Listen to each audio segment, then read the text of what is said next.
People all over the world are being sold into this awful system. Over the past few months, Excelsior Academy has been researching modern slavery. We've researched everything from sweatshop labor to sex trafficking. Hi, my name is Kayla DeLeon. I'm Elise Goings-Pro, and we are students from the Excelsior Academy. Slavery has been abolished in the world for 36 years now. However, it still exists. According to freetheslaves.net, there is an estimated 36 million people enslaved today. 78% are in bonded labor, and 22% are victims of sex slavery. 1 out of every 4 slaves are children. Modern slavery has evolved from what we were taught in history class. Modern slavery's extent is far more vast than what we are told about. Slavery is evident in almost every continent, and in many countries it's happening right now. Slavery is a topic that we, Excelsior Academy, have studied extensively, and it mainly affects women and children. The face of modern slavery takes many shapes. It spans from slaves working in factories and fields to sex slaves. This industry generates over $150 billion for traffickers every year, and we fear that this number will only increase with time. Even though many people are unaware of this problem, the term is not new to political figures, the military, and police. Cases of bonded labor in communities are often hidden from the public. They let slave masters and traffickers function without intervention from the government of their respected countries. This is mostly because of bribery and because large corporations demand such high amount of goods that countries let in violations in the workplace slide under everyone's noses. Innocent people who are lucky enough to escape their traffickers and slaveholders are scared for their lives. They are often treated like animals and are belittled, beaten, and betrayed by the people who they thought they looked out for their best intentions. Luckily, organizations like Free the Slaves have been responsible for 163 slaveholders arrested in 2014, and also for the liberation of over 2,000 slaves. This might seem like a small amount, but it's just the start. We showed some peers and teachers a trailer of a slavery awareness movie called The True Cost to get their reaction, and here's what they felt.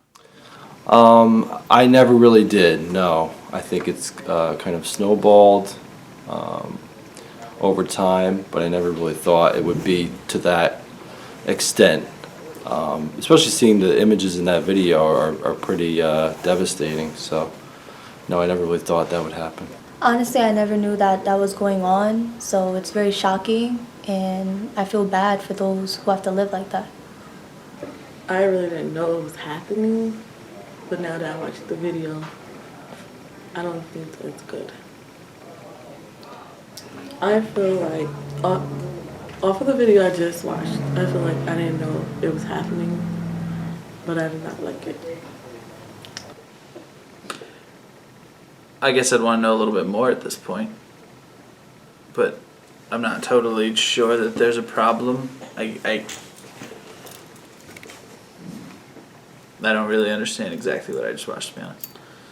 I don't think it's fair. Like, it shouldn't be, people shouldn't have to be forced to do all this other stuff and all this hard labor just to get around in life and, like, to make money, to feed their families. Okay. It's scary, it's sad, and it's a shame that most people don't know this. Majority of people don't know this. It's bad. It's very inhumane what they're doing to these people, and it shouldn't be allowed. It's very upsetting knowing that this happens and then nobody really knows it actually happens because they are putting clothes on our backs while they don't have much clothes on their own backs, and they're being mistreated like that. I feel bad about everything like people are going through just to make our clothes, and like some people don't even appreciate it. Like, I feel bad about that. I feel bad for the people that were in that video. A few different places, usually in malls, in various places, like places like Kohl's or Target, which, now thinking about it, I'm not sure where the clothes actually come from, so, it's definitely, makes me think a little bit, so. Probably American Apparel or H&M. Honestly, I knew that there was a lot of bad things going on in the world that we are unsure of, but I didn't know that it was that bad. I normally shop at places at the mall, like Forever 21, H&M. I purchased my clothes at the mall. So it's like Hollister, American Eagle, Levi. I buy my sneakers from like Nike, sometimes Asics, Adidas. I purchased my clothes at Hot Topic, Forever 21, H&M, big stores like that. Walmart? I don't think about where it's made. I don't know, because they showed clips of things, but the actual factories seemed nice and clean.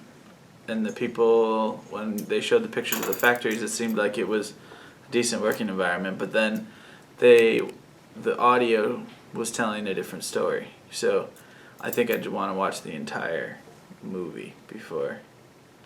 But I guess it makes me second guess it a little bit.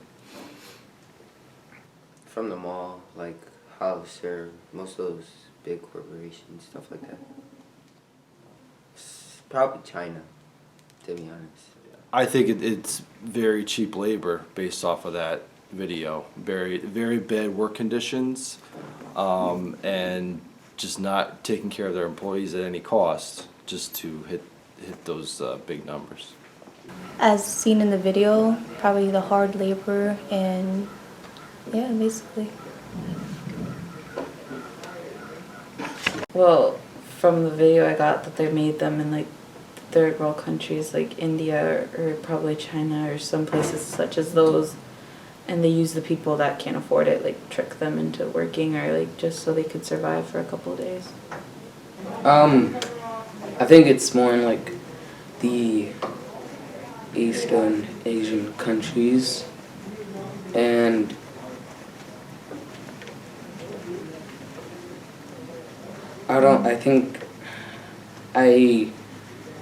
I still think they're still using people. Oh, I don't really. I still think they're still using the people to make them, because most of them are just like handwork, and especially with the shoes, a lot of them need some handwork. I think they are able to make this most profit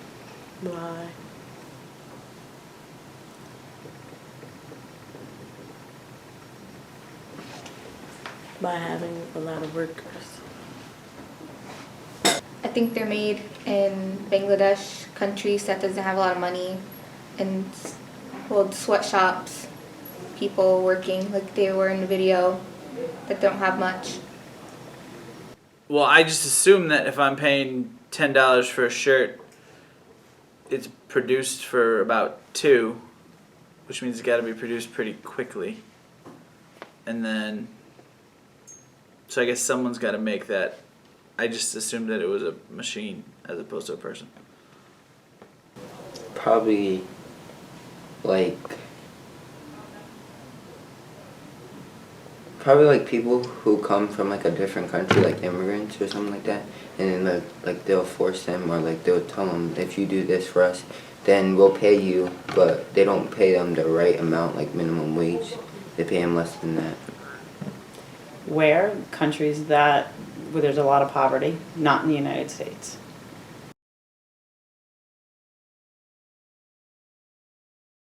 So what form of modern day slavery that you learned about made the greatest impact on you?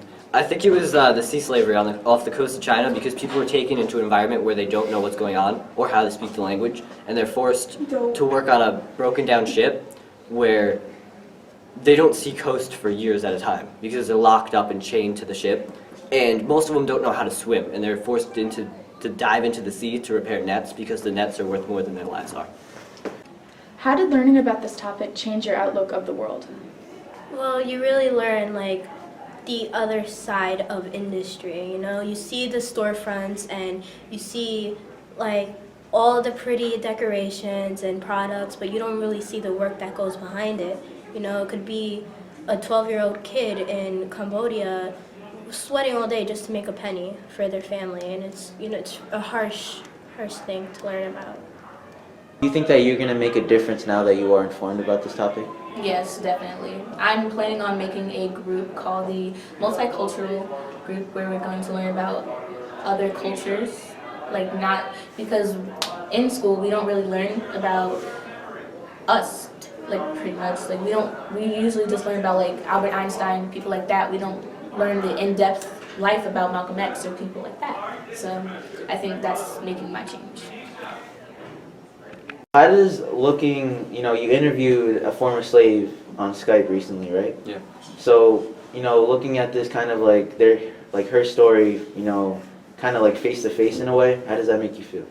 Well, the experience itself, like talking to an actual like person who was in that, like it was amazing to see like that they still have like hope in this world, even though they know like all the bad things that they went through. So what was the most important thing that you got out of the interview? Well, her knowledge and her view on the world and her solutions to all of this and how we can reduce it, even end it. No matter what type it is, slavery is happening now and it's not going away anytime soon. We believe that any form of slavery and everything that it stands for is morally wrong, and we believe that no human being should be put through such a traumatic experience.